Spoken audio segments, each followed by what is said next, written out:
Hello everyone. You see this? This is why you can never be the referee for the moon race. So let's see how. I'll explain.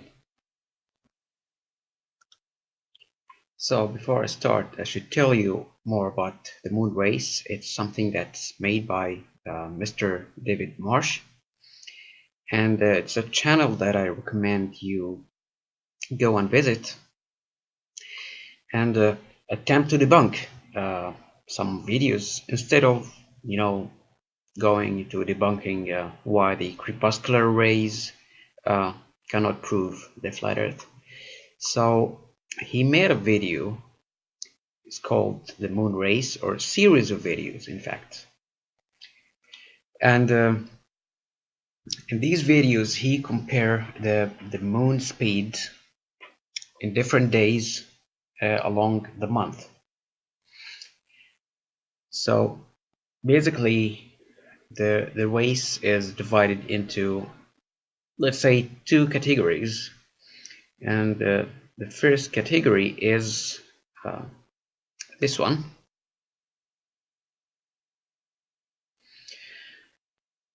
where he is filming the moon during its passing the meridian, when it's on the equator and on the Tropic of Cancer and Tropic of Capricorn. And there is a change in speed, and if we go here, this is his final result for these 3 days. So when it was on the equator, it's 5 minutes 44 and 6:05, 6:17, the Capricorn. Well, first of all, there's a problem when we say that the moon is on the equator or on Cancer, the Tropic of Cancer or Tropic of Capricorn. We have to know the moon's declination exactly. And even he himself, he says when it's near the equator and near the other tropics. The second part of the race is the meridian passing, where he goes to time and date for the moon, where it says what time does it take for the moon to come against the same meridian for the next day. And he put these data together to prove that the moon speed has nothing to do with the orbital mechanics of the moon or the Kepler second law. So it's more complicated than this, and let me go to this photo. So this is just an example of how I attempt to prove something or debunk something. I take something from reality, and through the inputs or the information that the globe is telling us, I put it in an equation and draw the thing. So sorry. So this is an image of star trails, and if you look at this star here and this star here, they cover the same angle, but they don't cover the same length. This is the center. It's the what do you call it? The celestial sphere. This is the vertical for the celestial sphere, or the north, or 90 degrees for the celestial sphere. And the more we go down to the equator, this distance is more. So let me take you to this. So this here represents just the north side of the celestial sphere. So it's like I cut the celestial sphere into two halves, and I just took the half that interests me. If you look down here, this is the Earth, where you observe a star, and after 30 degrees or so rotation, the star will be to your right in this location. And if on the same time there was another star on the same line of the first star that was on the equator, like on top here, and you observe it and you record its movement for the same period of time. This is period of time. 30 degrees is 2 hours of time. And let's say you have a screen and you're recording the star movement, so the star will move from here to here on your screen. And this could be calculated easily by knowing the length of the circle on the equator and the circle right here. And this is a cosine equation. Just in short, I myself forget these things and I have to draw a sketch just to remember. So let's go to the second part. So I made this equation just to predict the time comparing if you're looking at two objects across the sky. So here I took the dates that David Marsh made his observations and the exact time from his theodolite application, and I brought these distances from time and date. And time and date for this month, March 2017. The perigee was 363,000 kilometers and the apogee was 404. And as you see, none of these are perigee or apogee. They're just in the middle. So it's kind of complicated, but let's proceed. Now, I put these perigee and apogee here in equation to know that the minimum speed, and just to tell you, the equation is simply divide, here's it. So divide one number against the other, you get the ratio. Yeah, that was good. So the minimum speed is 0.9 of the moon speed and the maximum speed is 1.1. The angular speed of the moon for each day is, here divide 360 by 27, so it's around 13.33 per day, and per hour is almost half a degree, and per minute it's 0.009 degree. So assuming we have 6 minutes, the plus and minus, we want to know what's how much difference we're going to get due to this speed change. And here's the equation. 6 multiply 0.11, that's the extra speed, and multiply by L37. This is, where's L37? Yeah, multiplied by the shift you get from 1 minute.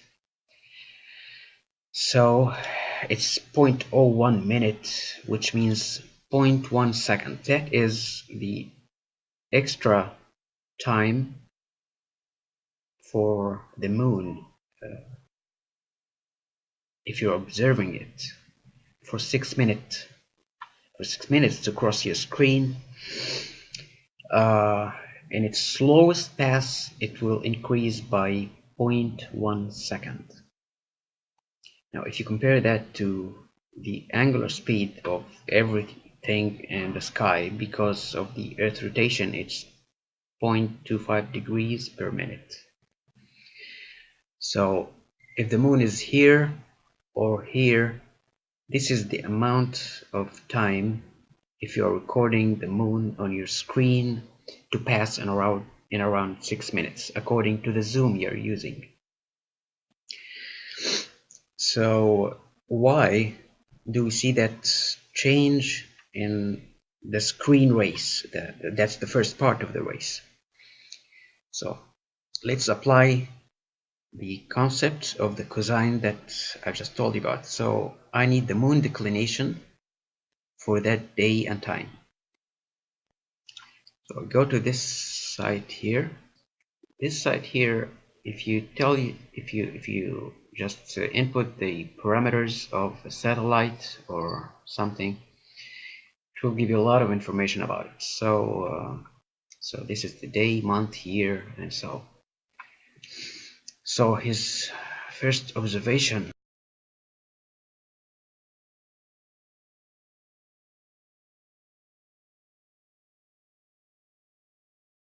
So these are the ratios between the moon movement during these 3 days.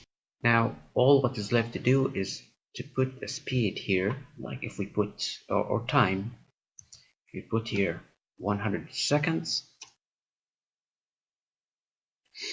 which is 1 minute and 40 seconds, so the speed here will be 145 and here 145, because these are almost the same, this angle. So let's go and find how many seconds.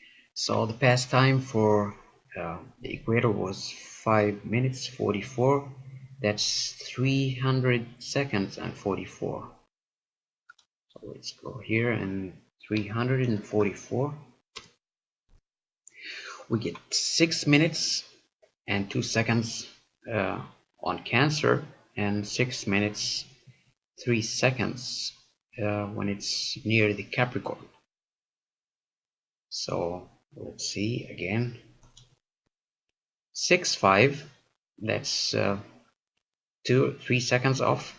And this one is a little bit more off. So I have an observation here. So here I have a still image from frame from his video, showing these frames of the camera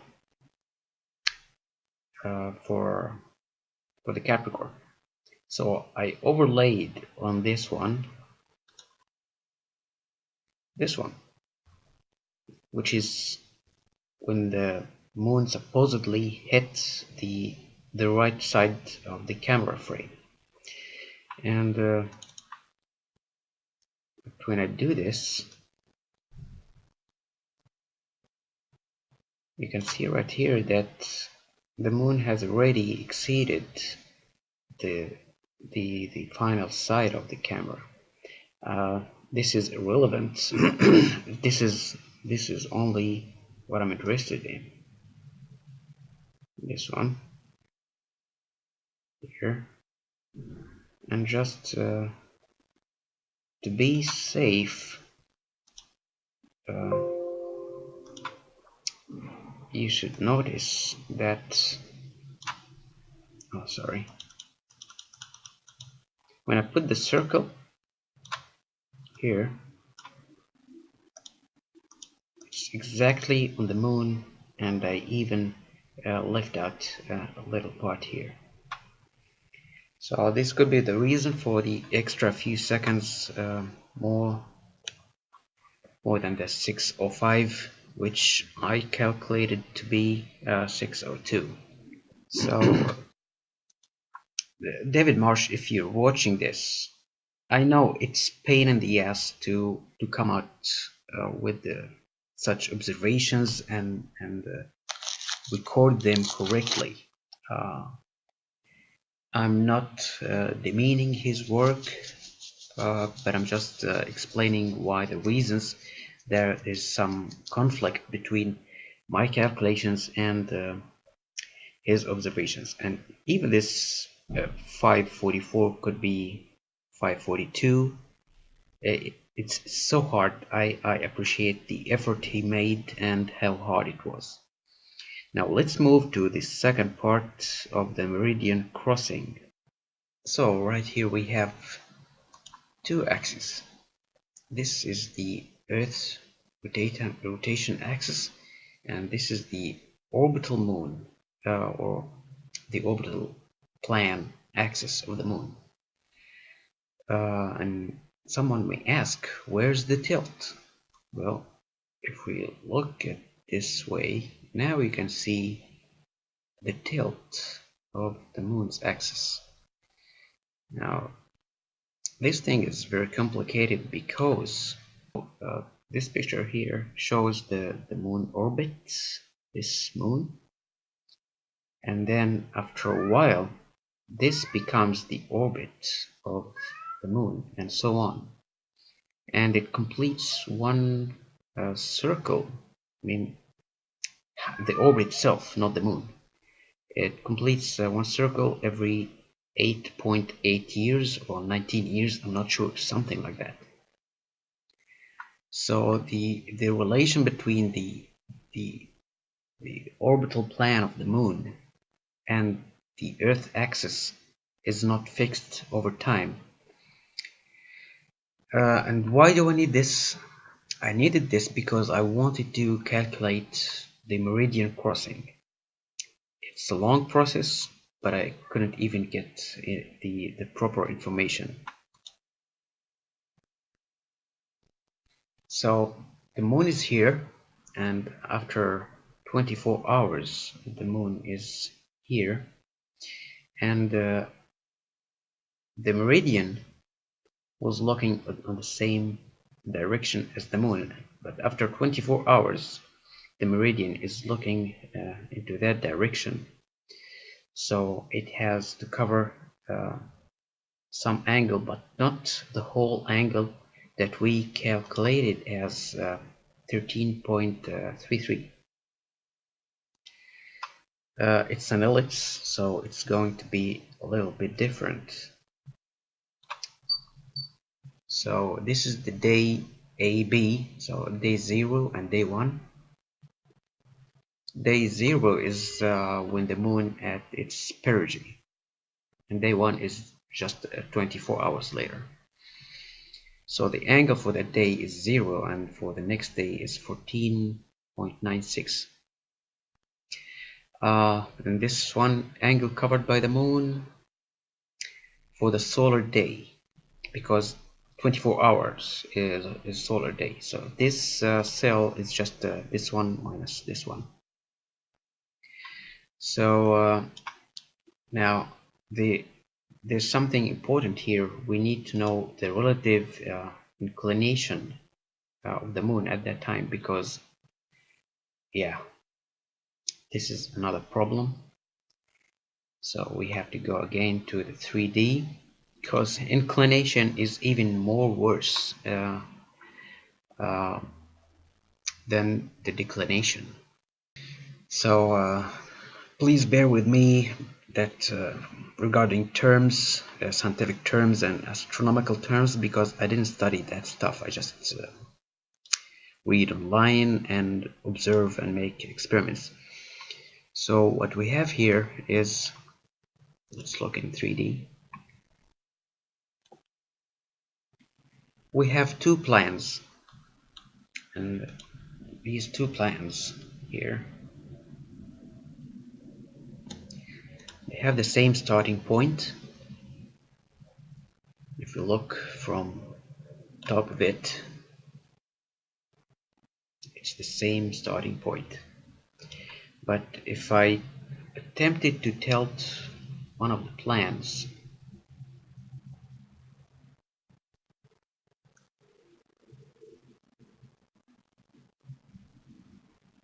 now you can see there's a difference. So this blue circle represents the equator, and the red circle represents the sublunar point. If we measure from this is the 0, then say this is 60, then this would be like 70, something like that. So I had to put the relative inclination, and this I have to assume it because I don't know the exact inclination between the two plans. But anyway, I'll proceed with the procedures or the equations just to explain. The x reduction is this value from here to here. This x reduction, I can get it by cosine of this angle. See here, it's cosine.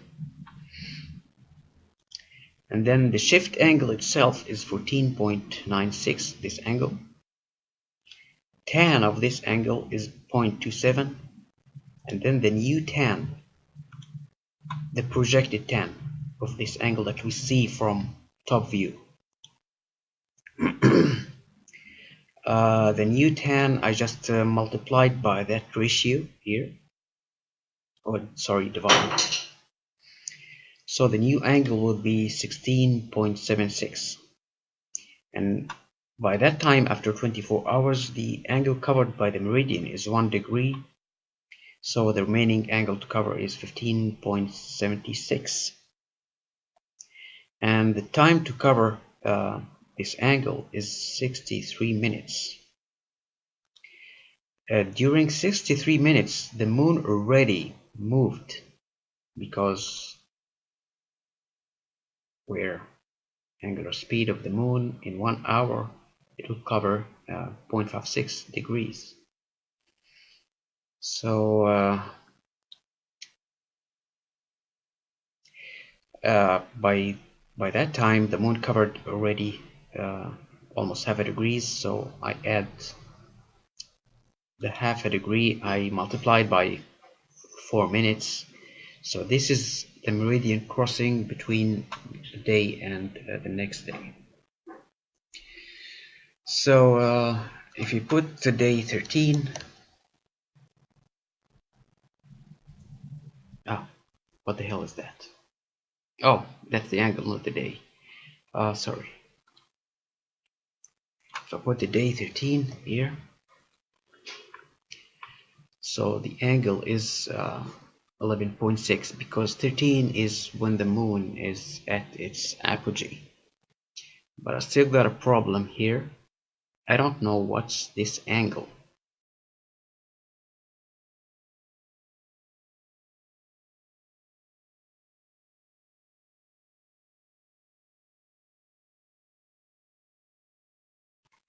There's a way to get this angle when the moon declination is 28.5. This means that the moon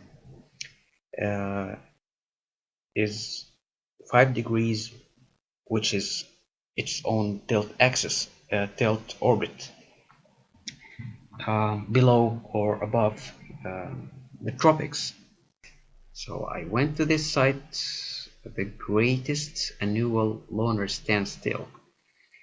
When the moon declination is this angle, 28 point something, this is when the moon is on the tropic.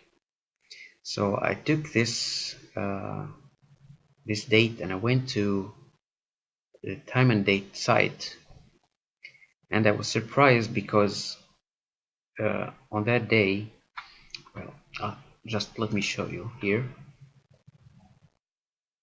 So this is March 2006, and this happened on the 22nd.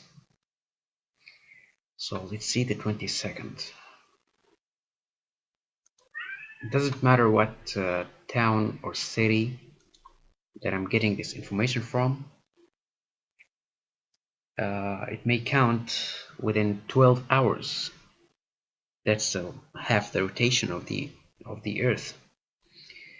But you'll see that it's more than that. So this is the 22nd here.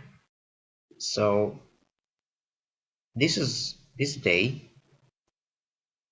the declination angle of the moon is 28. So and you can see that it's very low for London or for Newark, I think, the place where David Marsh made his observations. 7.5 degrees, that's a little bit below the Capricorn. Now look here at the distance, 381, and here 386, and here 376. So this is not the perigee or the apogee. It's the 22nd. The apogee is here, and the perigee is here. So it's complicated, and I really need some serious help to understand this. Anyway, thank you all for watching. I know this was very long if you watched it that far, but it had to be done properly. Thank you.